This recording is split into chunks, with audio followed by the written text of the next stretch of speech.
Hi, I'm Danger Dan Jers, the host and GM of the D&D Real-Play podcast, D&D Dark.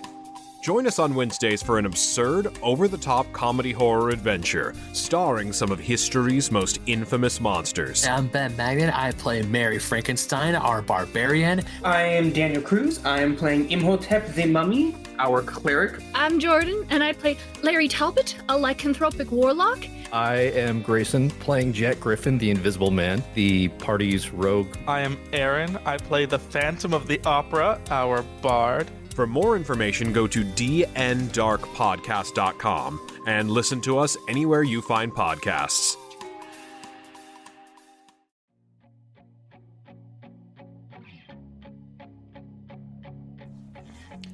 Welcome to Side Quests, your high-calorie distraction from those other lesser podcasts.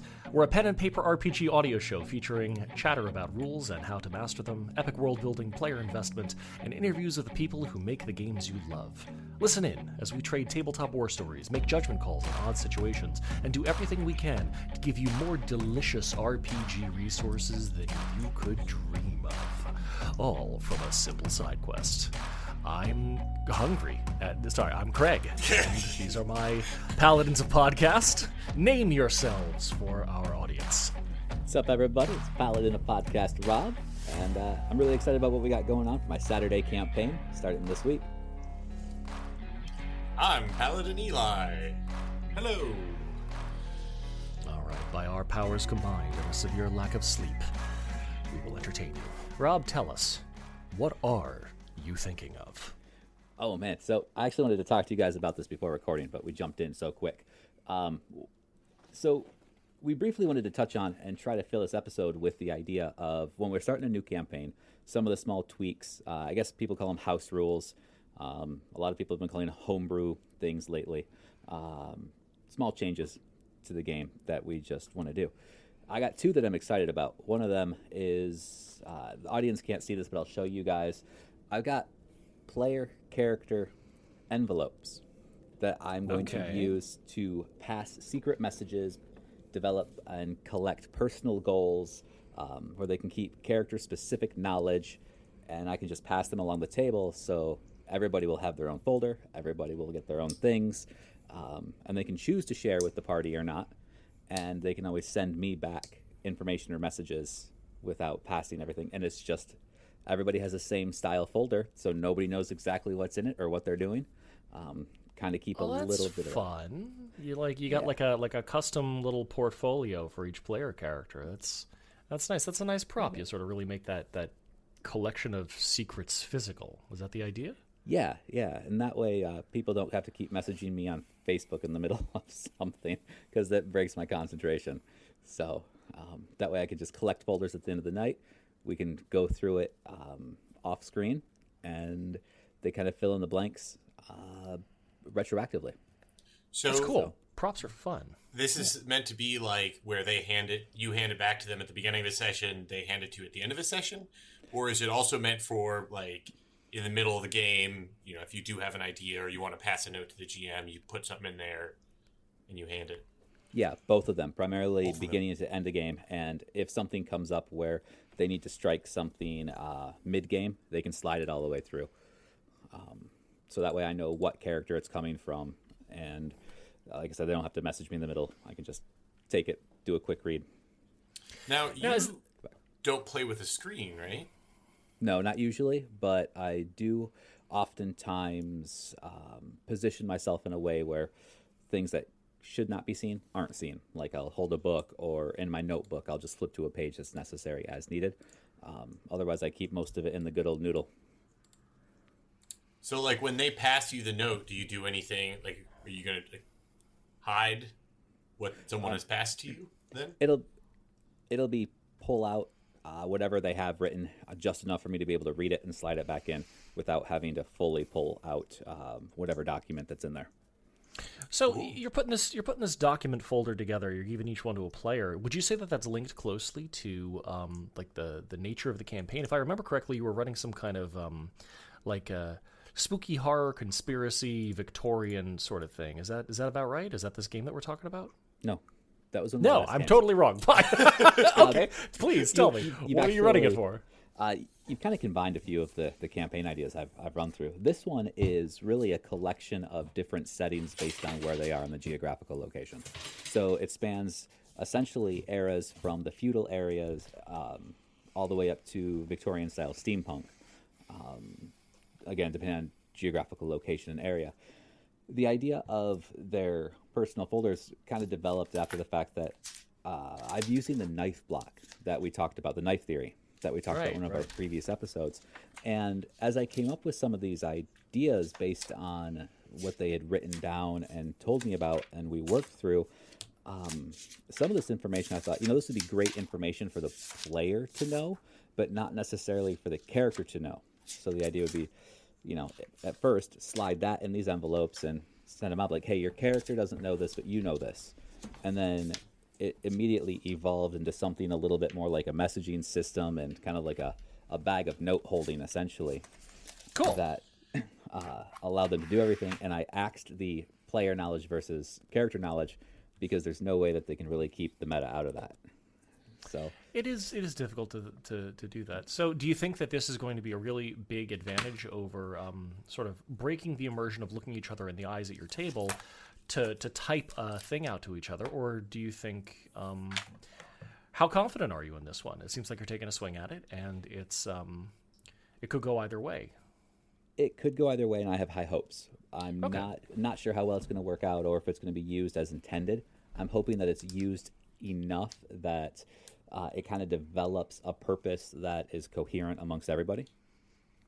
So I am extremely optimistic about this idea, mainly because I played in a game where a game master gave out an entire folder of information with the beginning had your character sheet and all this information, and the back had a player's aid where it had that's really cool. Knowledge about all the places you were going to be in. Mm-hmm. And it also had specific knowledge about the coinage and the calendar system and the mark, what you should expect. nice. And what your actual player knowledge would be. How long did that game last? Where this GM came out and went to the copy shop and got this basically spiral around and handed out to each of the players. Is that right? Yeah, I'm looking at it. I just want to make sure I got the idea of it here. About how many pages is that? Looks like it's single side printed. So yeah, single side printed. There's probably easily 100 pages, and maybe 100 pages, but some of them are. Holy damn! Did you read all of that for that campaign? Yes. Okay, how long did the campaign last? The campaign lasted about 5 years. Okay. How? I had to leave for the last. I only managed to play the first 2 years of it. All right. But it kept going for quite a number of years. I don't know. I could barely get my players to read 5 pages. So 20 times that is what did he do? How did it work? What happened? It's the player's aid. It's the fact that you're actually given it. Because if you're just given a link, or you're here, look at this Wikipedia, look at this internet site. If you give them that source, they're not going to use it. But if you hand something to them and you're I made this for you, use this to store your character, use this for the game, then they'll sit there and they'll be looking through it and they'll read it and they'll be oh, interesting. So when you had this player aid and it was full of all kinds of setting material, was it something that you read once and then thought about occasionally, or was it something that you would look and reference actively during the game, as a useful active document? Well, this is where this GM was insane. A lot of that 100-page information would be very similar, but when it got to the lore of the world, it was all written from your character's point, your character's slant. Wait. This person wrote a new version of the world based on each individual character's point of view. Each one was different? Well, yeah. Well, not necessarily the character's point of view, but where they came from. So, my character was from a specific country, and so this is kind of how my character viewed the world, and then each of these other nation states were, in the view from... I'm sorry, I don't mean to focus over much on this. I'm just flabbergasted. Of these 100 pages, how much do you think was customized to each individual player character? There was probably about, maybe only a 20-page section. Only 20 pages. I love that. I forgot. The reason why it's also so long is that they took like notes of our sessions. And so we've got the Ravengers of Rune, which is what our campaign was called. And then every so often he'd send out, so like, this is what we did in campaign on May 8th, 2015. I am in awe at the size of it. What an absolute unit of a handout. Okay. Wow. That is incredible. And honestly, Eli, you said something that really struck a chord, and it instantly made me want to jump to this binder, essentially.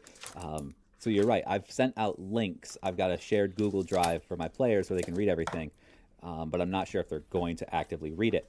But I can print all that shit out and put it into a custom notebook for it. I'm going to do it. Fuck it. I got the game on Saturday. It will be done. Every single player will have one by Saturday. This one also has like a pencil holder with the dice that I need to play the game and the pencil in there just in case. What a nice artifact. What a nice physical artifact for that. That is cool. That is awesome. So, and that's why you're optimistic of this folder that I'm just upgrading now to a whole binder plus folder. I am very optimistic about it. Okay. Yeah, I think it could be very. I think it can really like step up player engagement to another level. And I like running games on virtual tabletops, but I think like handouts like this is where it can like playing in person can just really excel. Greg, have you had an instance where you've had something like this, or are you really wishing you could get back to in-person gaming for something like this? It's been a very long time since I've run a game in person. I think I may have mentioned it in passing before. I love making props. I really love having that physicality to it. I'm a little skeptical that any amount of physical prop can get somebody to read 100 pages up front. I don't think you're taking the mickey on this one. I think that it happened, but I don't know. Maybe I just need to run for your players instead. One thing that I've been thinking about lately actually is that kind of immediate player engagement. So I'm getting set to start a new game, and it's some players that I've known for a really, really long time. I'm very good friends with all of them. I'm married to one of them. She's the closest one, I think. Yeah, it's a tie, but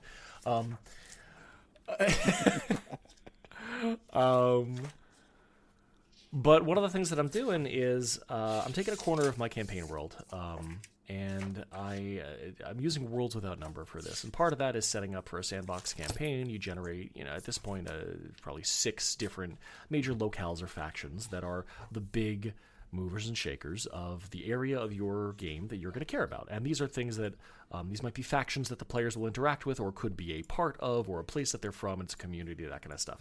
I've gone to the trouble of rolling up and fleshing out 2 of them. I need 4 more.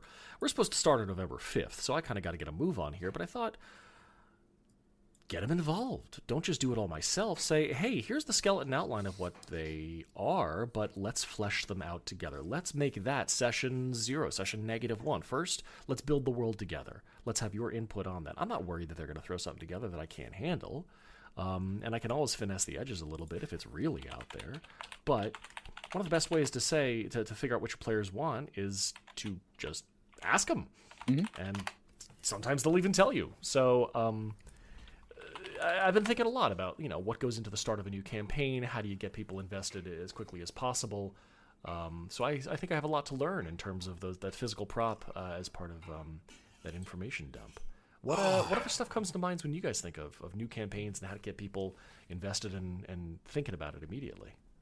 I love trying to get players invested in a campaign, especially if it's one where you're trying to make it a little bit more open-ended, and if you're intending to be for the campaign to either be very like narratively player-driven or like long-term.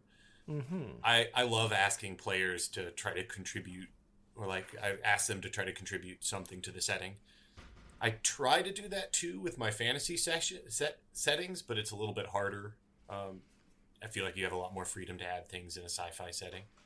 I think you do have to turn and say, it's not just like, hey, what do you want to add to the fantasy setting? It's like, hey, in this corner of the world, it is the scrublands at the base of a mountain chain that rises up to volcanoes. There are some nomads here. Tell me about those nomads. You gotta narrow it down, or else you're gonna get robot centaurs in a place where there should not be robot centaurs. I don't know. Oh God, you're right though. You're right. And I think that generally does kind of put any extensive amount of like rules that you put on what a player can add can make them less likely to do that. So, which is why I think it's difficult adding to a fantasy setting. Well, there's guardrails and there's absolute restrictions, right? If you're like, tell me about this, tell me about some stuff, or you're like, tell me about exactly this thing which I've basically decided for you anyway, you got to walk that line. So I'm hoping that some simple one-sentence description, or not even one sentence, very brief 3-4 word phrases are going to be enough to guide inspiration rather than corral it entirely to just give me what I was hoping for in the first place anyway. And that'll be enough for to get some buy-in there. I mean, as long as they're providing something, I think it should help. I know what I ask my players to do is, in their background story, I leave it open-ended. Like, they can name the location they're from, they can name NPCs. There's no guarantee that they're ever going to come back to this place, but I use their input to help flesh out the world as a whole. I'm like, hey, what kind of shit do you celebrate? What kind of customs do you have? Kind of tell them your geographical area. So I think it's a great way to do it. I usually ask for anything that they can provide without a prompt more than, hey, develop this shit on your own.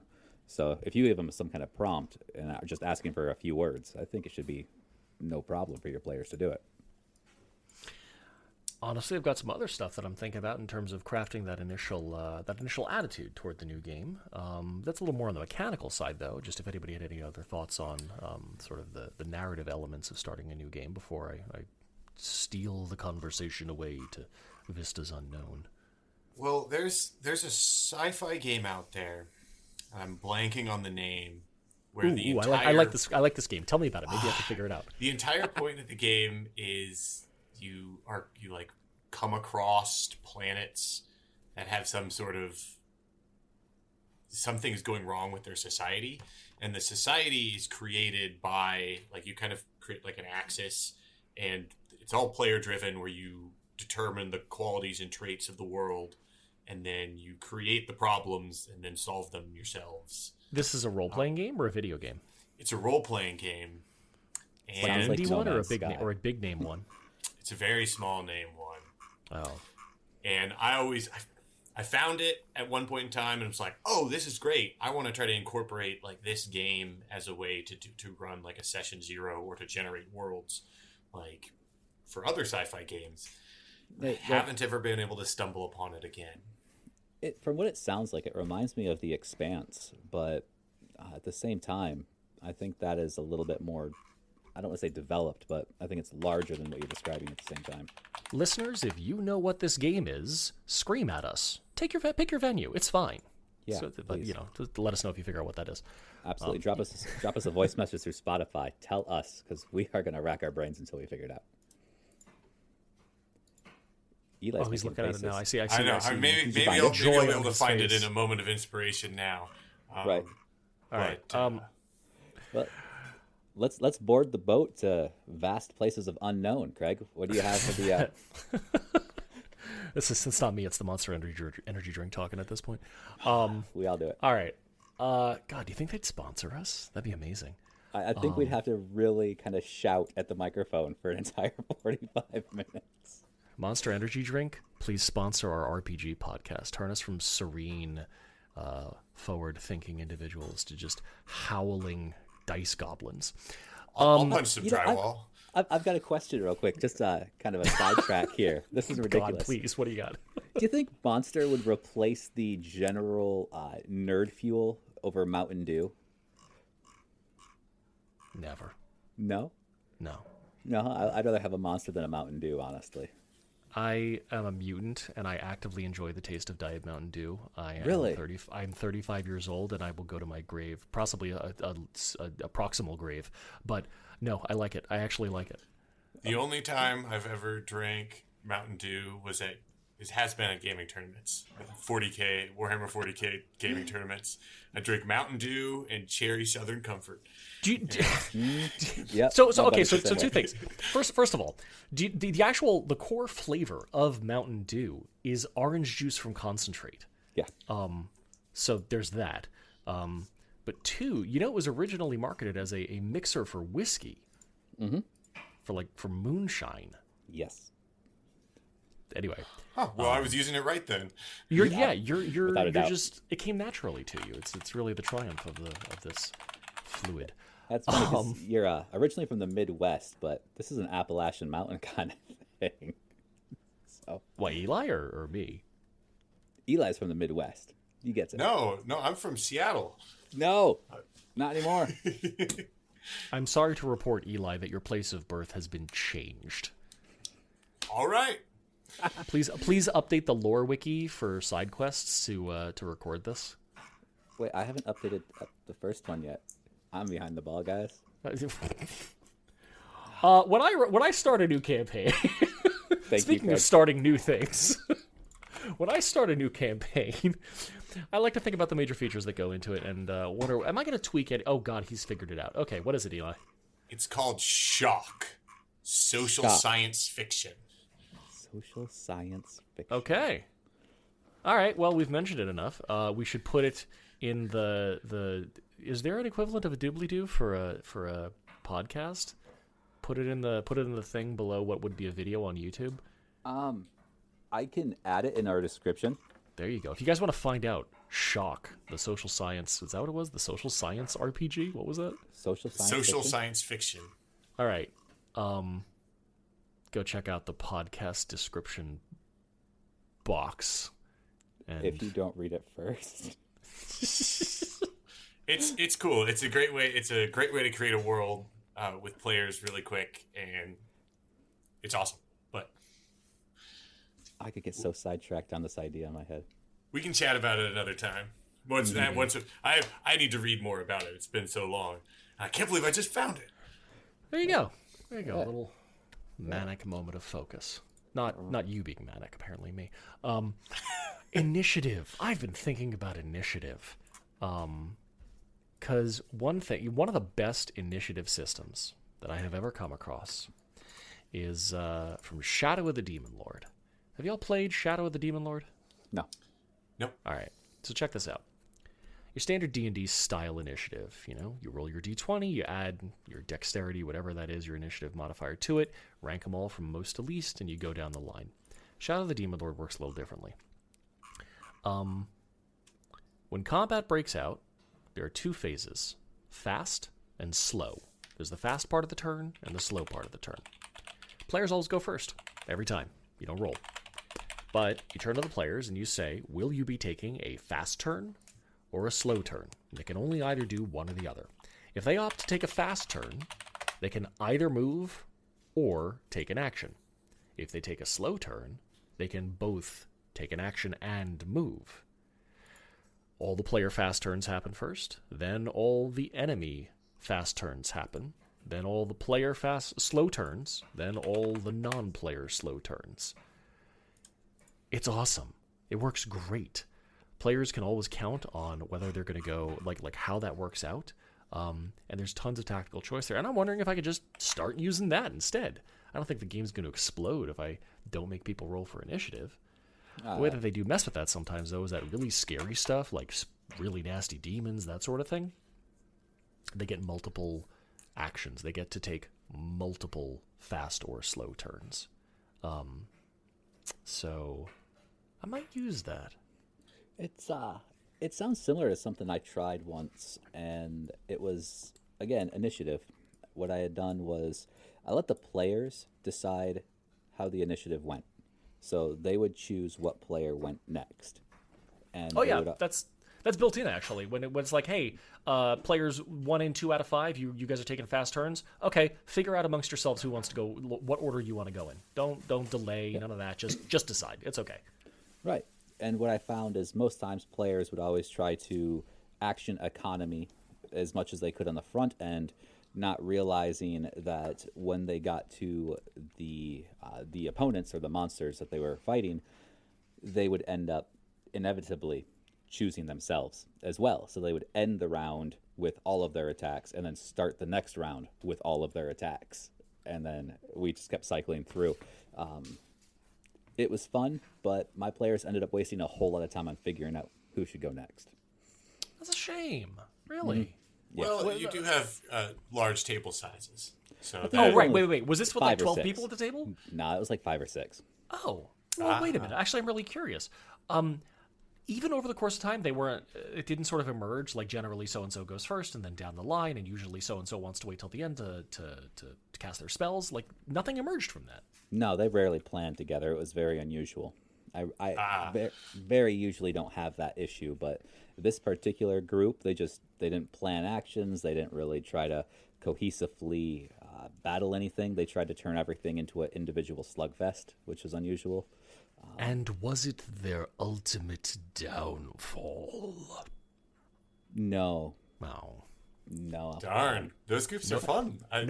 Nobody learned anything. The comeuppance was not received.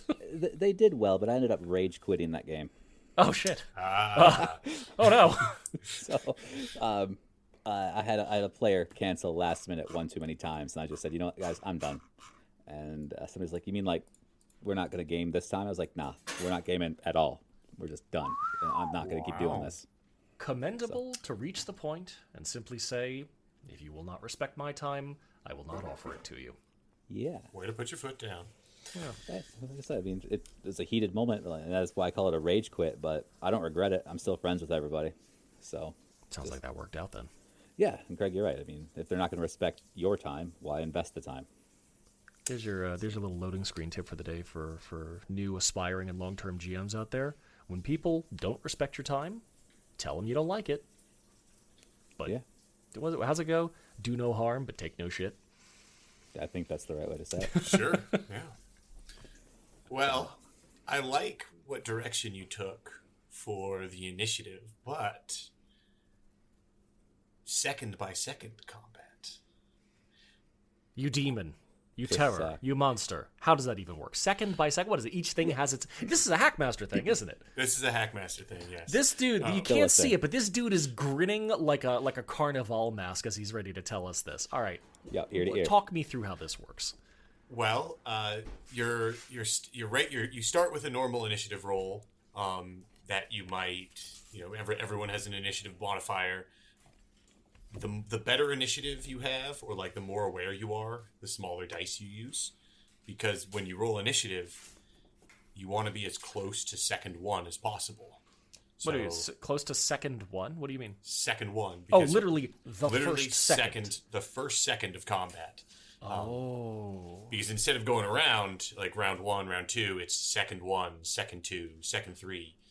And anyone who is available to act on, say, second one or second five does their action simultaneously. Larger actions take more time. So, like, swinging large weapons take longer, but they do more damage. And, like, daggers, you can attack them very rapidly. Wait, hold up. So let's say you're running the game. How do you actually practically work through that? Do you say, all right, combat has started, everyone's rolled, all right, second one, who's going? And you just start counting up until someone says, wait, I can go now? That is correct. Oh, all right. Yeah, and everyone now pays attention because they're always focused on what's happening, what the current second is, and Hackmaster also used opposed dice mechanics. So, like, if I roll to attack, you roll to defend. So, if an orc runs up and attacks you, you're picking up dice and defending. Now, question for you.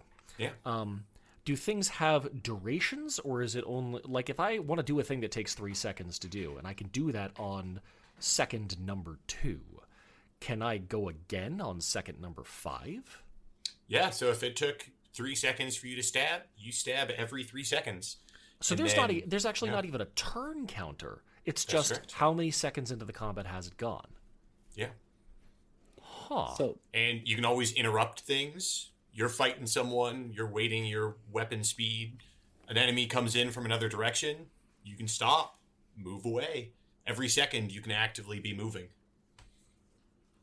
not being familiar with the system as you're describing it, the only thing that really is visionable in my head is everybody screaming every second until the combat's done. I don't understand how we cipher that all out. It seems so fast paced. It seems chaotic is the way it really feels. But with your experience in the game, it's probably not as chaotic as I'm envisioning. I personally think that element of like chaoticness really helps, because it means that all of your parties, like, so if you have a party that really likes to overthink or overplan, then you just continue, like you continue to count. So you get to second 8 and the wizard's like, oh, I've got a spell for this. Ooh, maybe I could cast this. Oh, maybe I could cast this. Second 9.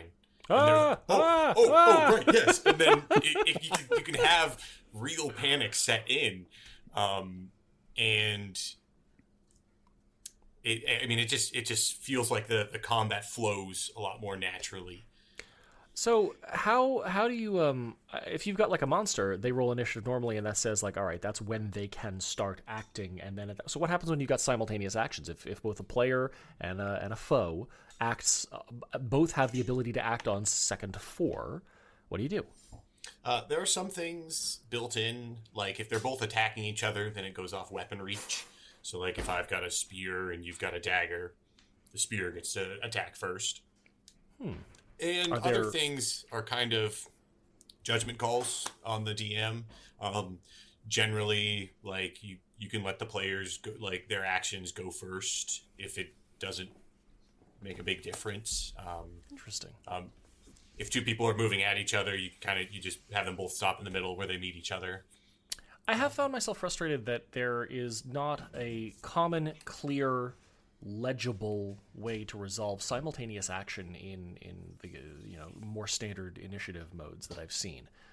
If the enemy's going on initiative count 14 and your player's going on initiative count 14, yeah, you can say, oh yeah, it happens simultaneously, but you're in the weeds. Like most games that I've been playing these days don't say, okay, here's how you resolve this simultaneously.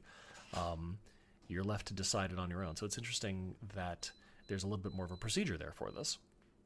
Yeah, and I think something in Craig, your situation there, I want to say it was 3-5 that really called out when 2 players, for example, or a player and an opponent rolls the same initiative, higher dex modifier would go first, essentially, even though it's both simultaneous. And I think because I've been playing the same system or that same setup for so long, subconsciously, I just decide that whatever happens in the same round will always default to my players. But trying to blend the idea of Eli's second by second, I think maybe I may institute a 6-second counter, but I can't imagine my players being happy about that either. So every time, it's the other thing that's interesting to me about it is that every time I've ever tried to make the players do things that their characters are doing, like if I turn to them and say, what do you do? And they start dithering and I say, you have 6 seconds to figure this out or else I'm going to skip your turn, they're always mad, and I can't necessarily blame them. So I can see how it's like 1 more second ticked by, they'll be like, oh shit, let's go for it. Do you have to do that often? Do players complain when you do, or is it generally like, all right, yeah, we're paying attention now? Oftentimes people are paying enough attention to that they hop right on it, and they've got something ready. Because usually you're prepared, or you can kind of follow along. Because you only really get to do one action kind of every X amount of seconds, depending on what you're doing. You don't have to plan 5 steps or 5 things to do when your turn comes up. So it's a bit easier to run. Like, so in D&D, maybe you have 3 actions that you can do any number of things with. But in Hackmaster, you waited 8 seconds to attack. You get 1 attack. And so for things like durations, those are measured either in exploration turns or whatever the Hackmaster equivalent is, or combat seconds. Yep. Cool. I mean, at this rate, I could just have you explain the entire game to me, one piece by piece. But stay tuned. We'll piecemeal Hackmaster to you guys. There you go. It's a read aloud. It's a great system. I think the combat system totally sells it the most. So I want to talk about death, or more specifically, I want to talk about the lethality of the next game that I want to run. Just one of the things that I've been worried about we were talking about engagement in the setting before and reading a whole ton of other stuff before you begin playing. I don't actually know about the lethality of Hackmaster, although by the name alone, I imagine it's not trivial. And a lot of new school games, especially 5th edition, it's really hard to kill player characters. Not that you should go out of your way to try to kill. Well, okay, player characters. Yeah, don't kill your players. That's illegal. But I'm gonna make that joke every time I can. But I've been trying to figure out forever the balance between, hey, combat has consequences, the dangers are real, I don't pull my punches, and if you are in a dangerous situation, it could result in your character dying. But it's kind of like the ultimate way to lose the game. Like, yeah, you're only losing if you're not having fun, but like, oh, shit, my character died. If they don't get resurrected, if that's not an option, or, for whatever reason, that plot line's over. I was all invested in, who they cared about and, rescuing my, father's puppy, and nope, that's done. You're dead. The end. And so it's like one of the few ways to really lose the game. And on the other hand, if you then say, all right, please read my X pages about this world beforehand and develop a character that, is deeply tied into that, it seems like it's at cross purposes. So I've been thinking about implementing something I read a long time ago. I don't even remember what, it was for D&D, but I don't even remember what edition it was. Basically, the GM just straight up told the players, you can't die. They didn't stop there, but they said, you will not be randomly killed by an errant arrow from a goblin's bow. You will not, be stabbed. You won't be assassinated. Like, you'll fight. Your characters don't know that they can't die. That's a thing. That's a game thing. That's for the players. But if your character really cares about accomplishing something, like it really matters to them, you can turn to me and you can say, I want to put up the death flag. And that means that you'll get a bunch of bonuses on whatever it is that you're trying to do, but death is on the table. If this matters enough for you to push yourself as hard as you possibly can, then death is possible. And I'm wondering if something like that is a viable alternative to, man, look at that, that's a critical hit. Anyway, here's your new character sheet. What do you think? Immediate reaction? Yeah, Rob, what do you think? I like it. Eli, do you want to expand on that a little bit? I don't want to. Good, we're done. That's the episode. Thank you, gentlemen. No, just, full roll the end credits. Roll the end credits. Rob, sorry. Go on, please. So gut reaction is I like it. The concern I would have is that when you say your player cannot die, they're just sort of going to lollygag through a lot of everything and be careless through it. I missed probably the most important part of this. Sorry. Again, space brain. If you were in a position where your character would suffer lethal damage or, fall into a bottomless pit or any of these things that would kill your character will not die. They may suffer a missing limb, a curse as bad as terrible debilitation. Someone dear to them or something they care about may become destroyed. It'll be a major moment of tragedy or loss for them, but they will not expire unless this flag was up and they were really going for it. That's the thing. I still like it, Okay. but I think it ties that into the idea of player investment or interaction with the world, how much they really are invested into their character. Because I've played characters for better part of a year where truthfully I didn't care if they lived or died, and it wouldn't matter if they lost an arm either.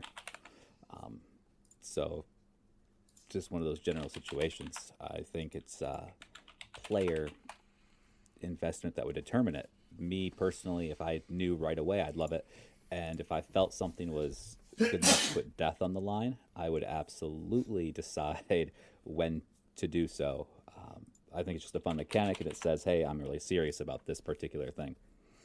There could also be players who just burn the candle at both ends and run the death flag all the time, so that they're essentially superpowered, and they're like, yep, nope, this is how I'm going to live. So and that would be a viable action. Like, that would be Right. okay. It's like they're hopped up on Monster. Eli. God, what would that look like? You also like this, and I interrupted. So what did you? No, all I said was I liked it. Hackmaster is a very lethal game, so that is my normal mode. I probably wouldn't adopt it for that game, but I do like it as for a more narrative game than Hackmaster. I really like it as an idea. I would like, first there to be some downsides to going down in a given moment. That's kind of all I'd want. I'd want like some sort of meaningful loss if you ever went down.